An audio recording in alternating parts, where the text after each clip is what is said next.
नमस्कार शेतकरी मित्रांनो, कांदा उत्पादक शेतकरी बांधवांसाठी आताच्या क्षणाची सर्वात महत्त्वाची आणि मोठी बातमी. कांदा भाव संदर्भातील कांद्याचे भाव वाढणार का? कांद्याचे भाव वाढणार तर कशामुळे वाढणार, काय कारण आहे, सविस्तर थोडक्यात संपूर्ण लाईव्ह अपडेट आपण एवढ्याच्या माध्यमातून जाणून घेण्याचा प्रयत्न करणार आहोत. तर महाराष्ट्रातील तमाम कांदा उत्पादक शेतकरी बांधवांना या ठिकाणी व्हिडिओ शेवटपर्यंत नक्कीच बघायचा आहे. व्हिडिओ जर आवडला तर नक्कीच लाईक करा, विसरू नका.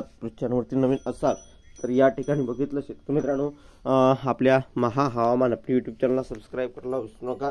चला तर सुरुवात करतो आहे. स्क्रीन शकता अत्यंत महत्त्वाचे अपडेट आहे. मुंबई या ठिकाणी निर्यात मूल्य रद्द झाल्यानंतर देखील कांदा व्यापारी आणि निर्यातदारांचे हाल होत आहे. लाखो टन कांदा बॉर्डरवर अडकला आहे. बांगलादेशच्या बॉर्डरवर 100 ट्रक अडकले आहेत. मुंबई पोर्टवर देखील 300 कंटेनर अडकून पडले आहेत.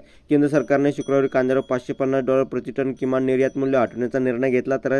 तसेच कांद्याच्या निर्यात शुल्कामध्ये देखील 20% कपात करण्याचा निर्णय घेतला आहे. किमान निर्यात मूल्य रद्द झाल्यानंतर देखील कांदा व्यापारी आणि निर्यातदारांचे हाल होत आहे. लाखो टन कांदा सीमेवर अडकला आहे. बांगलादेशच्या सीमेवर 100 ट्रक अडकले आहेत.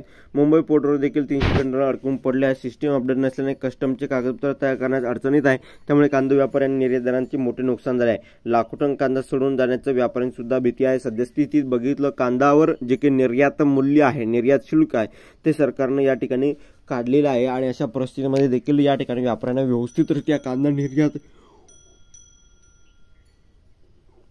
करण्यास व्यापाऱ्यांना व निर्यातदारांना या ठिकाणी अडचण येत असेल तर नक्कीच या ठिकाणी कुठेतरी बघितलं ही लाजिरवाणी गोष्ट आहेच.